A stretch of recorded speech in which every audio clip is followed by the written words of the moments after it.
Good evening, and welcome to another episode of Shake It Up with Dr. Kit. You know how we say this here. If you let things settle for a while, they all just settle to the bottom of the barrel, to the bottom of your juicer, to the bottom of everything.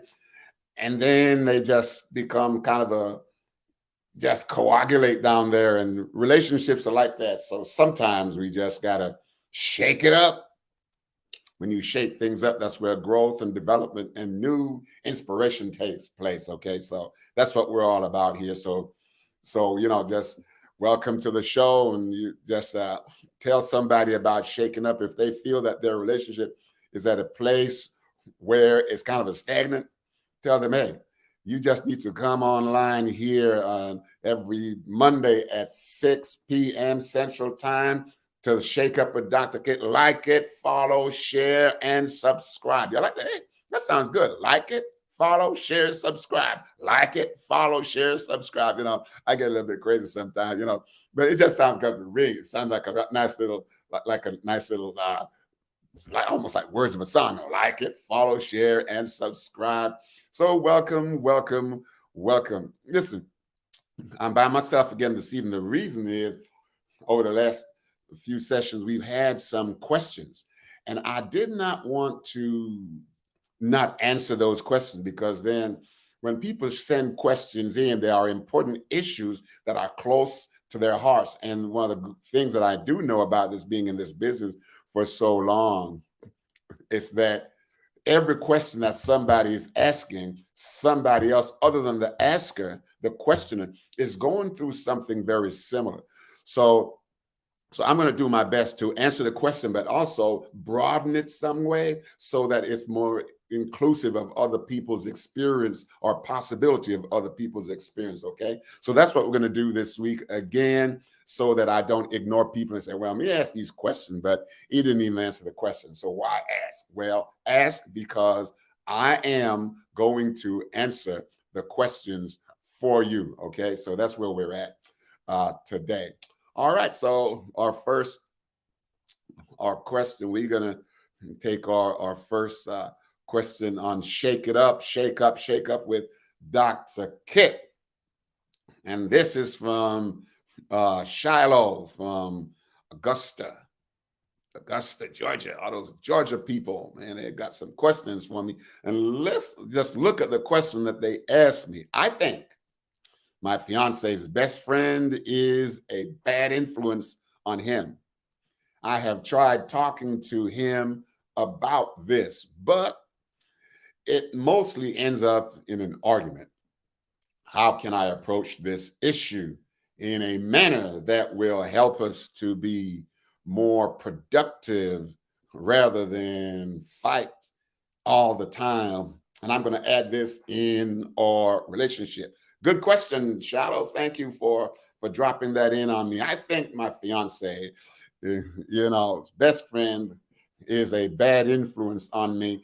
Well, that's the kind of it's not a very easy question to answer, because I've got to kind of think about it from the female fiance's point of view, but also from the male fiance point of view. His best friend,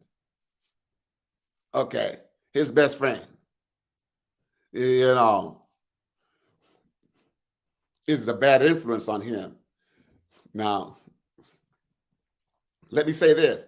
I don't know that for sure, but I do respect the experience of the one who is asking the question, because she is living in the moment of that particular experience that she's going through. So, and I don't know how much of a bad influence, he really is on her fiance's life. Now, the degree to which he's a bad influence on her fiance's life may also cut into his availability, the fiance's availability to do things with his female counterpart. How much time does she want to spend with him? Is this that he's a bad influence? In what way? I don't know. But let me go back, step back a little bit. This is, listen, best friends. I don't know. Some people, they have their friends from, say, kindergarten. First grade, and you kind of have this one person where you just hang out with them, and they mean so much to you. You mean so much to them. It's this mutual interpersonal dependency that you have on each other. And the degree to which you have this mutual interpersonal dependency is the degree to which it brings a certain sense of satisfaction to your life, just to be able to say, listen, I got this friend of mine that I've been boasting with, pretty much all my life,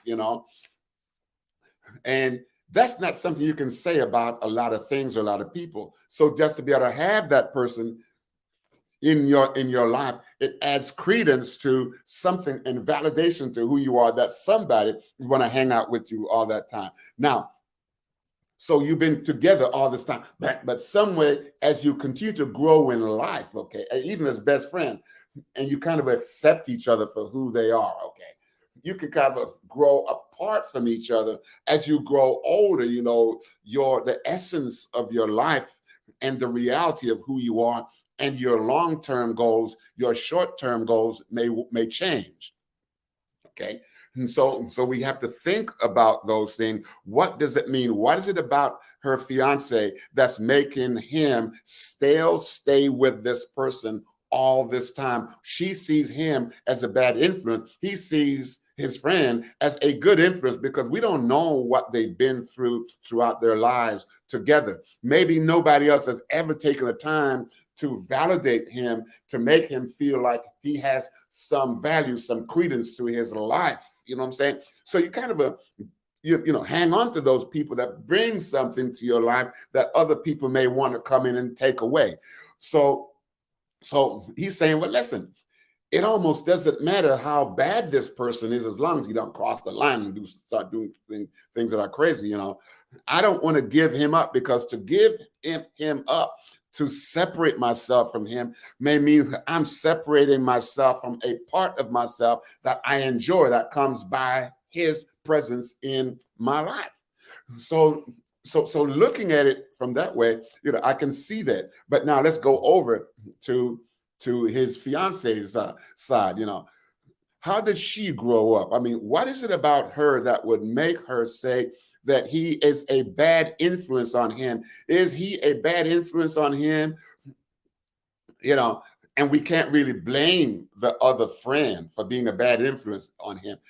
Her fiance must learn to take responsibility for the way he allows people to impact his life. Now, having said that, there is another person in his life that is also very important, and that person just happens to be his fiance.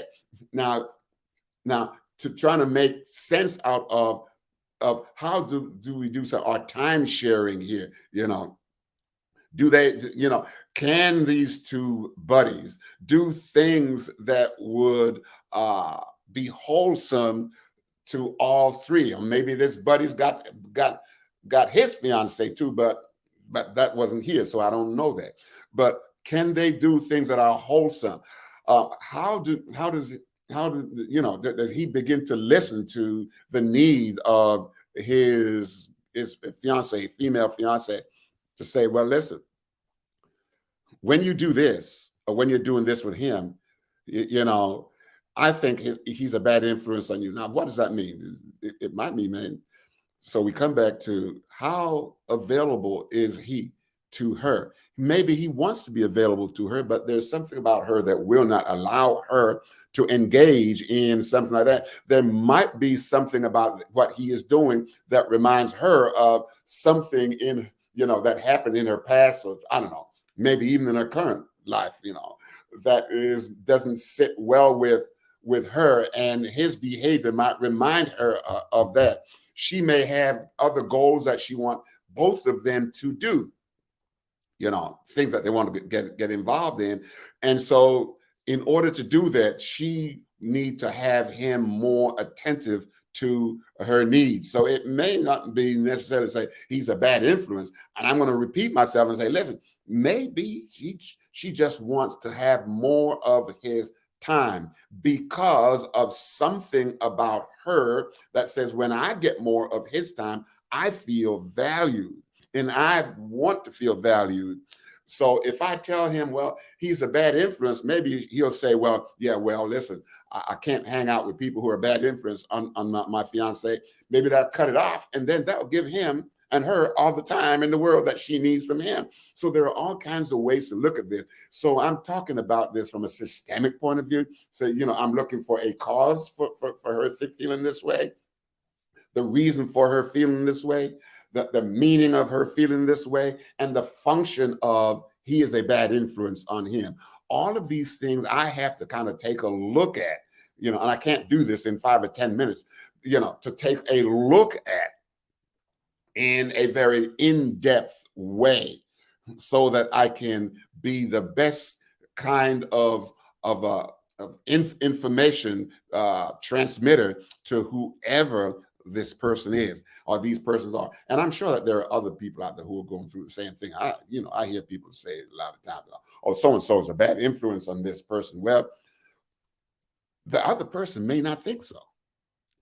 And a part of the reason they may not think so is because they've been doing this kind of stuff for a long, long time. Fiance might have just come on in the picture, maybe a year or two now, and she might be asking him to separate himself from a part of himself that that's been glued to him for all these years. That may be troublesome, can create some issues. So it leaves a lot where I think both need to begin to talk things through. And since she said, listen, when we talk, it can wind up in an argument and all that kind of stuff, rather than fight all the time. Of course, you don't want to do that. You want to be able to develop a way of talking things through in a productive way. So one of the ways you can do that, find a nice therapist in your area, good therapist, go tell them what's going on. You got some really good therapists out there. So just do that and take it away. All right. So that's it for your question. I hope I answered your question back from Dr. Kit Shakeup. Okay. All right. Okay. So we have Stephanie from Huntsville. Oh, that's my neck of the woods right there. Huntsville, Alabama. All right. Stephanie, hope you're watching. Thank you so much for your question. Recently married, and my husband is not sexually pleasing me. Now, recently, that word is kind of a wide open. It's not very well defined in terms of time. But let me say, recently means, I'm just going to define it. It hasn't been that long. Hasn't been that long. Recently married, and my husband is not sexually pleasing to me. How do I discuss this with him without destroying his confidence? Now, here we have a wife who is very much in touch with herself, very much in touch with the whole idea of sympathy, the whole idea of empathy, trying to make sure that she can talk through this very delicate issue. If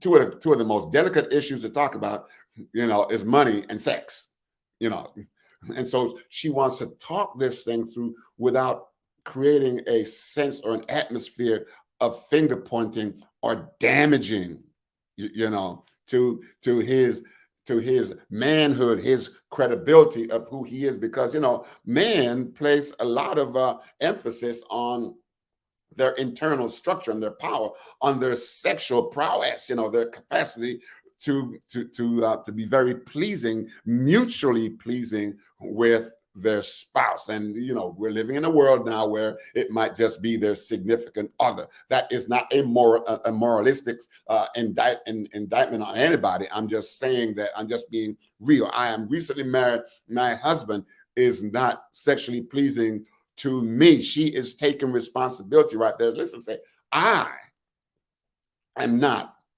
feeling sexually pleasing. She did not accuse him, and I like that. She did not accuse him of not being the kind of man sexually. She's saying pleasing to me. Now, she is the only one what knows what pleasing to me might mean. So I want to go ahead and say, listen, I really appreciate the fact that you are not finger pointing. Okay, okay. So recently married. Well, let me tell you this.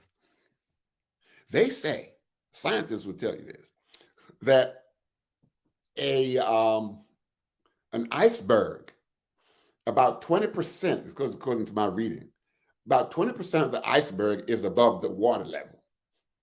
The other 80% of the iceberg is below the water. Now, I just want to think in terms of the question that we're dealing with here. Recently married.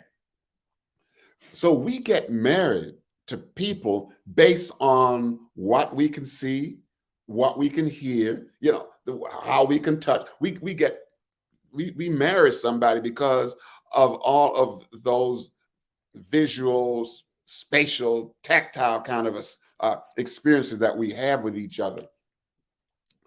And if we like what we're experiencing, then of course, yeah, we're going to go ahead and, hey, let's tie this knot, let's knot it up, and we go on. But that's only 20% of what's above the water level. When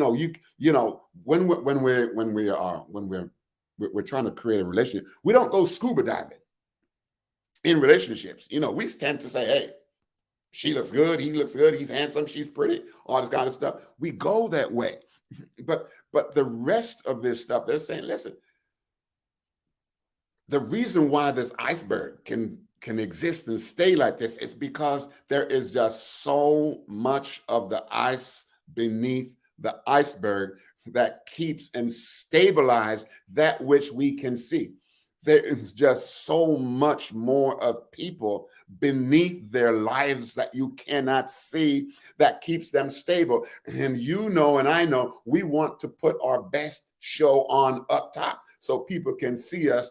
And even though we want people to see us, sometimes we're not even feeling like that because we know the story of what's under the water in our lives.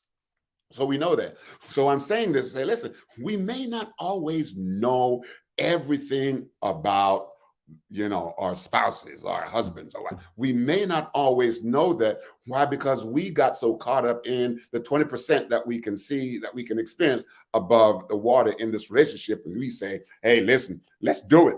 Let's do it. Let's do it. So just come to understand then that this becomes a good talking point. Make sure that your marriage is based on love, not trying to get pleasure primarily out of this relationship, because there are some things that your partner may not have the ability or the capacity to do for you in order for you to feel the way you want to feel.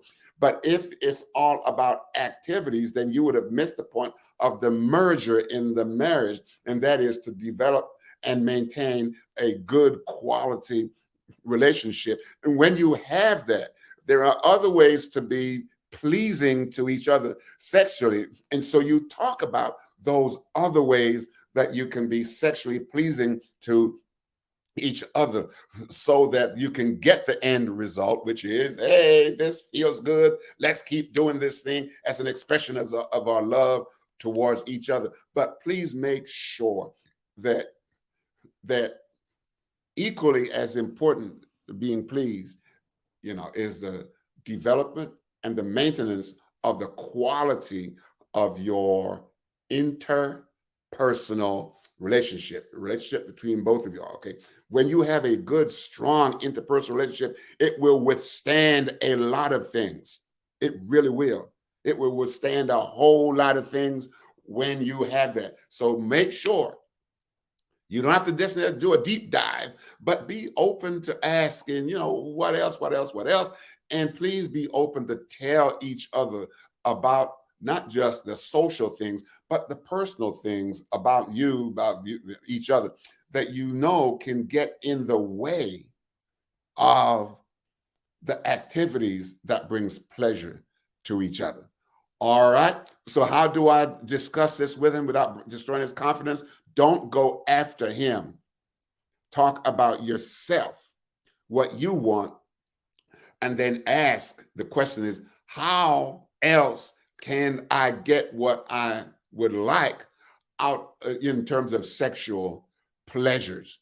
And then you both talk about that. When you talk about that, you come to a good resolution, and the rest is history, as they say. All right. So hope that was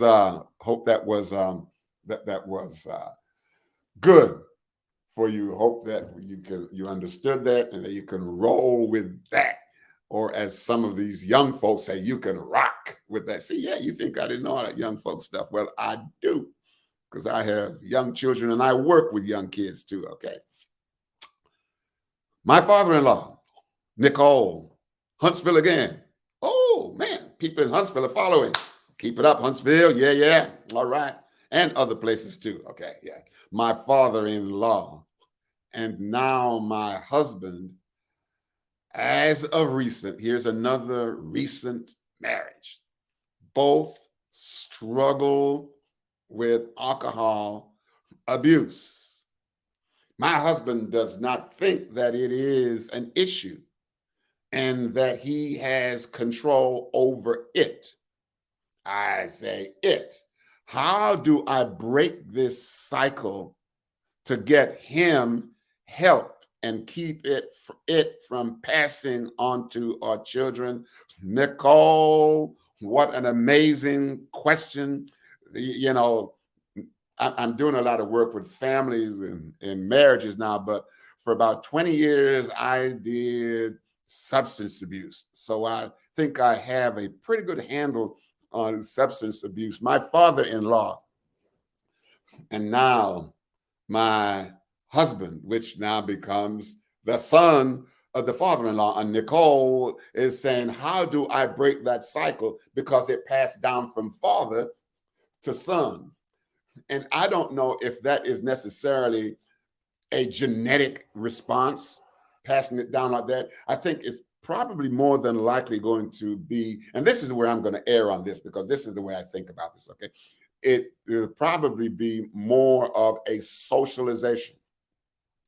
What do they see? What did the son see in the household growing up from a little itty bitty bundle until that little bundle grew up into a man where he can say, hey, listen, I can go get me my whatever his preference is and drink wherever his preference might be, hopefully not on the street, or anything like that, and certainly not behind the wheel. If you're going to do this thing, let me just put my little thing in there as a, in terms of safety. Do it at home. Just do it at home. It's the best place to do this, to engage in this activity. Okay. So my father-in-law and now my husband of recent, they both struggle with alcohol abuse. Now, in the world of substance abuse, I think these are my biases. Okay. We all have our own biases. Different people, we think differently about the same thing. When we talk about alcohol abuse, so the amount of alcohol that one person needs to consume for it to be a dependency or an abuse, it's going to be different. But you're saying, listen, this is an abuse. And so we don't know, because here is what I think. I think sometimes we miss that every behavior that we perform in life, okay, there is a meaning and a function, a cause, and reason. I said that because I truly wrap my treatment approach and everything. There is a cause, there is a reason, there is a meaning, and there is a function. And I want to go into, I'll break all those things down, but just believe me, maybe we can do that another time. A cause, and there is a reason. There is a meaning to the behavior, and there is a function for the behavior. So they both struggle. What is the cause of the onset of substance abuse or drinking alcohol? What is the cause? What caused that? And then the cause comes down to what is the reason for this? What is the meaning?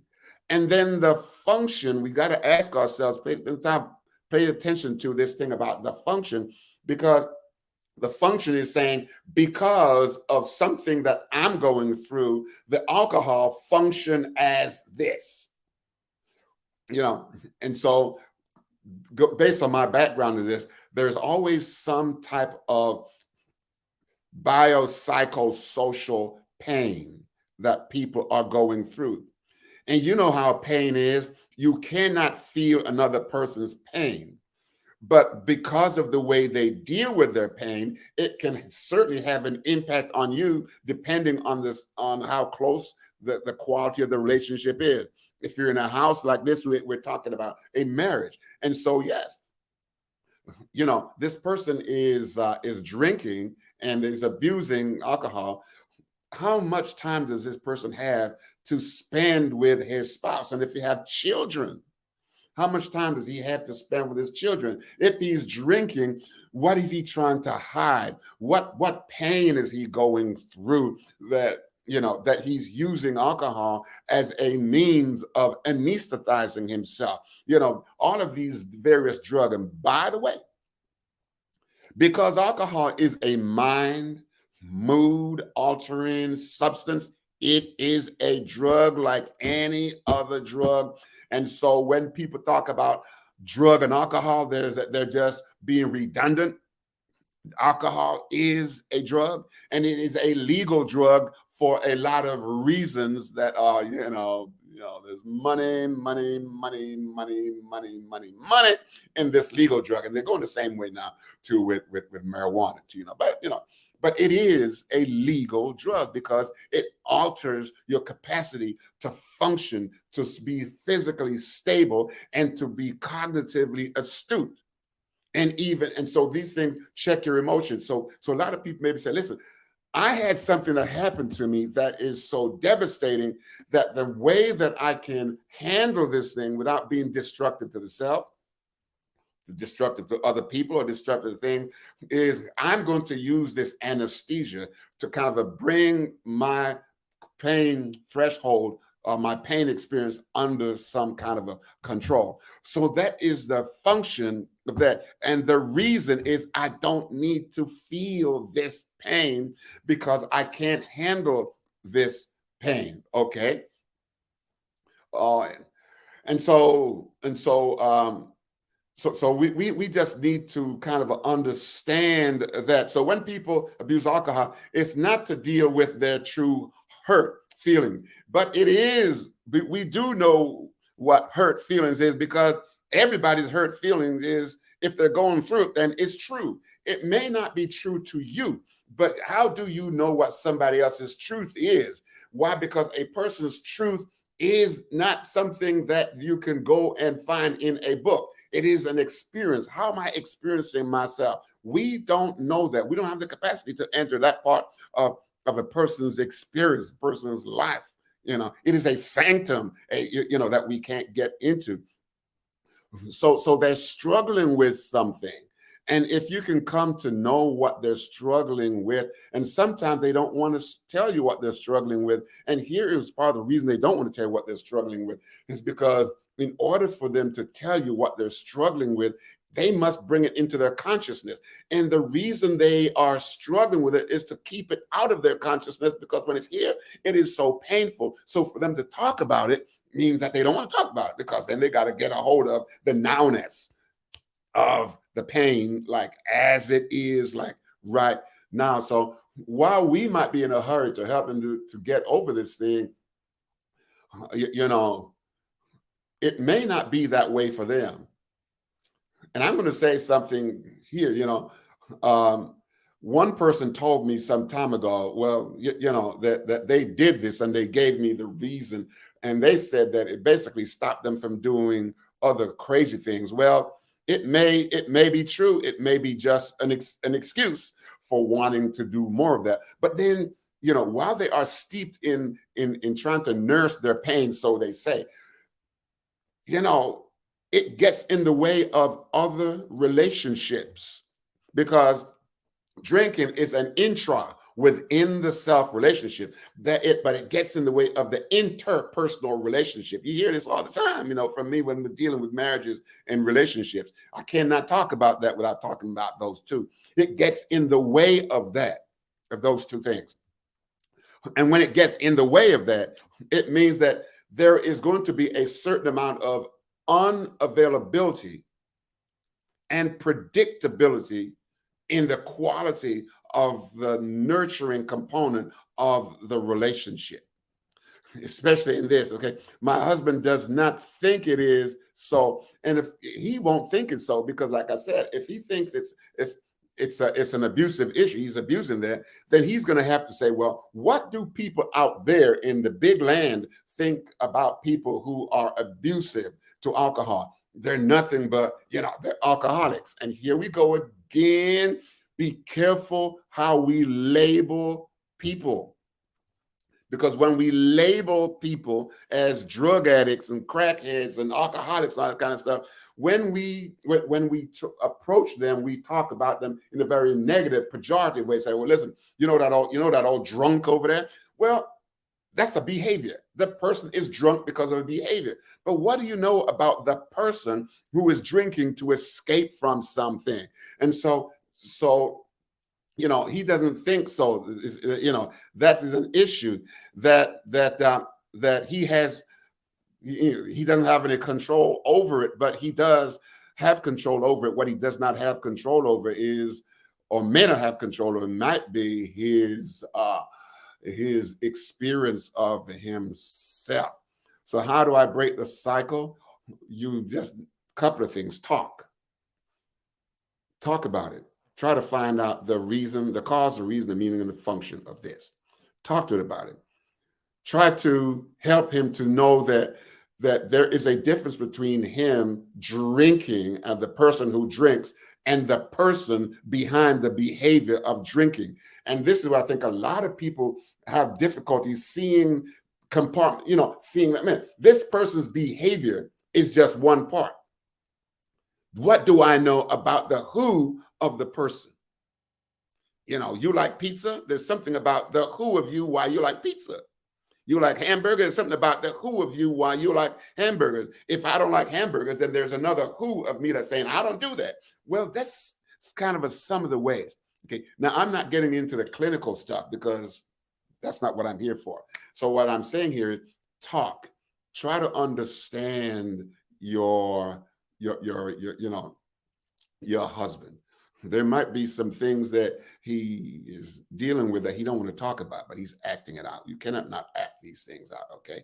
But and it's important for you to do that so that you don't get tired of his behavior, because we don't want his behavior to get to where he becomes abusive either. Because just to be neglectful is a kind of abuse, because he's not being there for you when the promise is that we'll be there for each other. All right. So it's one of those things I can take a lot of time on, but I hope I've given you enough to say, talk it through with him, be very understanding of who he is, understanding of who he is. You got to get beyond his behavior to get to the who of this person. And I'm hoping that he can see himself and feel free to talk it through so that he does not have to use alcohol as an emotional anesthesia. All right. I'm hoping that might have answered the question that Nicole that you asked. Nicole, you can, if you want to drop it in there again to say, yeah, but you wasn't thinking about this. That's okay, Nicole. We can go down that road. We'll take that. Okay. So until then, Nicole, thank you so much for just sending in that question. I believe we have another question. Okay. Oliver. Ooh, Pittsburgh, Steeler country. All right. Pittsburgh Steeler, the Iron Curtain of the old days. All right. Y'all think I didn't know about football, right? Yeah, well, I do. Yeah, I know. One time, man, they were the baddest thing in the country, the Steelers, back in maybe about the 70s, I think, and maybe even the 80s. Yeah, Pittsburgh Steelers. Yeah. Yeah. Okay. Is it wrong? See now that see now that word wrong is just kind of a tease me right away. Wrong. Legally wrong? Is it morally wrong? I don't know. But let me go through that. Is it wrong for me to discipline my step children like they are my own right away? Okay, let me finish reading this. I'm going to go into right away. I know that they are not my biological children, but I feel that since their mother and I have made a commitment, I love that word, commitment. You did not say an agreement.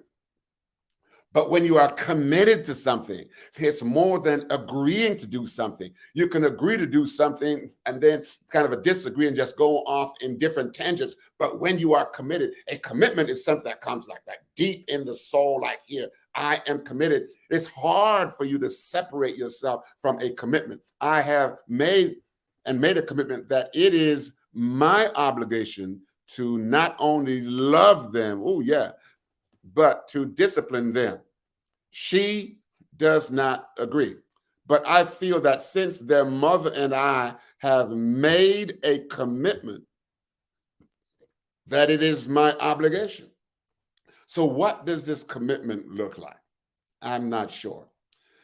Now we're talking about blended families. Blended families just happens to be one of the most technically difficult kind of arrangements to deal with and set up and let it work well. Because the fact that there is a blended family means that there was a loss somewhere. Of course, we have different reasons why families are blended. I'm not going to go into that, but I'm going to take this as it is. You know, is it wrong for me to discipline my stepchildren like my own children? Well, if you're married to the parent, Oliver, if you're married to, to the mother, then, and these children or this child is in your home, then I think a part of the agreement for the commitment should not just be between the mother or two mothers, because we are making the assumption that that parenting is just a maternal behavior or maternal activity. And I'm saying no, but there is another parent who is not in the household of the blended family. So I think everybody here needs to kind of work at this. The two biological parents need to kind of sit down and talk things through, maybe even out of earshot of the non-biological. And then when they agree about, listen, this is what needs to happen. I am married to this person, and this person want to galvanize, bring the family together. So galvanize it. And she is willing, she's a good parent. She has children of her own or whatever, but I think she would make a wonderful parent to our child. You notice I didn't say a wonderful mother, because I think sometimes, we say the mother, a biological mother. I think a biological parent may be a better way to express this, and I'm not saying that you're not doing this here. Obligation to keep, not only love them, but to discipline them. So when the biological parents get together and say, we're not in the same household, but we may either be divorced, or if we were married or separated, but how do we separate ourselves from the very basic fiber of our being that came from us? There is no way for us to divorce them, separate ourselves from them. So we need to talk about how do we parent them, because even though we're not together, we both have the same kind of interest. I'm not going to say equal, because I don't know what that looks like, but we have this deep interest in the well-being of our children. All right. And in the absence of, you from the children, my new spouse is willing and ready to demonstrate a love for the children, which give them a continuity of attachment in a loving way that will stop them from feeling fragmented and alone and distant. When you do that, you are teaching them how to begin to carve out a piece of themselves so that they can begin to learn how to attach appropriately. Now, you got to work at this thing here. Okay. You got to work. Now, the children that are not of the non-biological child or children in the home may feel, well, if I love this person here, am I going to, will my mom feel betrayed? Will she feel betrayed? And I don't want my mom to feel betrayed. So that kind of colors the degree to which the attachment comes. Yeah? And so it's one thing to parent children. It's something else if the children want to be parented by you, by the non-biological parent, because of the attachment of the missing or the non-resident parent. Let me put it that way, non-resident parent. So this whole thing about this, it is so difficult. I don't know that there is any one quick answer. This is the kind of stuff that I worked through for a long time with parents. But discipline it sounds like it's a hard word. Discipline, it sounds like you're going to be hitting people and beating them up and doing that's not. Discipline comes from the Greek word, means discipleship, which means a disciple means people have people who follow them. So what parents need to do, not just parents in blended families, not just that, but all parents need to behave in a way so that the children can follow their example. That's the best way to discipline children.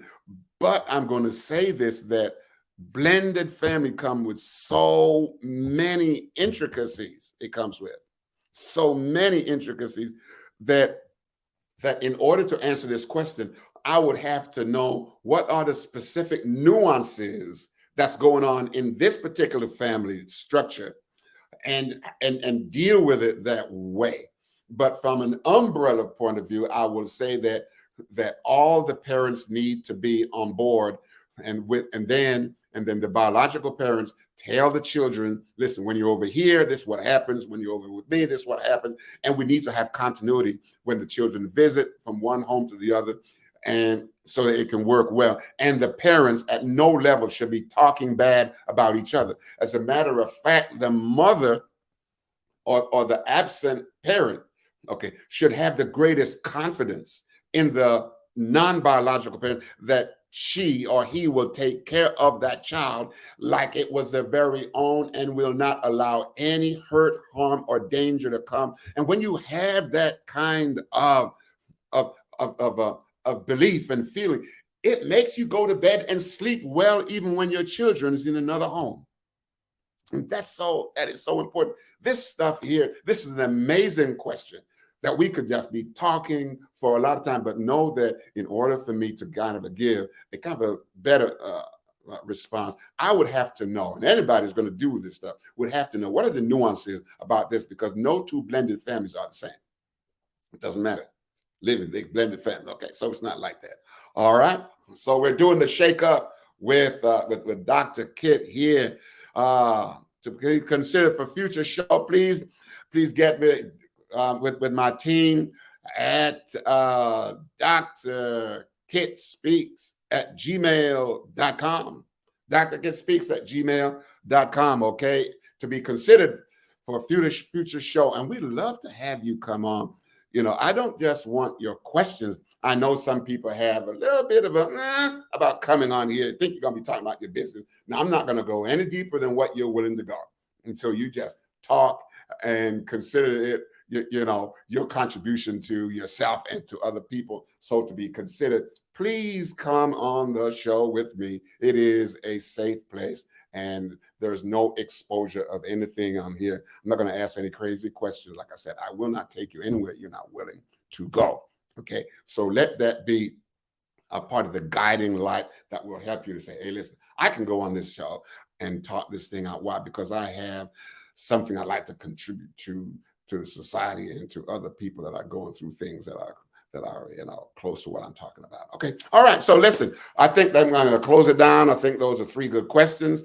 And so please join again, like it, share it, tell somebody about it, run it up the flagpole, do whatever you want to do, and that will be fine. Okay. So I just want to thank those 3 people who sent those people who sent the questions in. And I look forward to your comments about what I said tonight, and allow that to kind of drive you to just send some questions in or to be on the show. And I'd love that. I really would. Okay. So thanks much. Shake Up with Dr. Kit. It's done for the night. Tune in next week, 6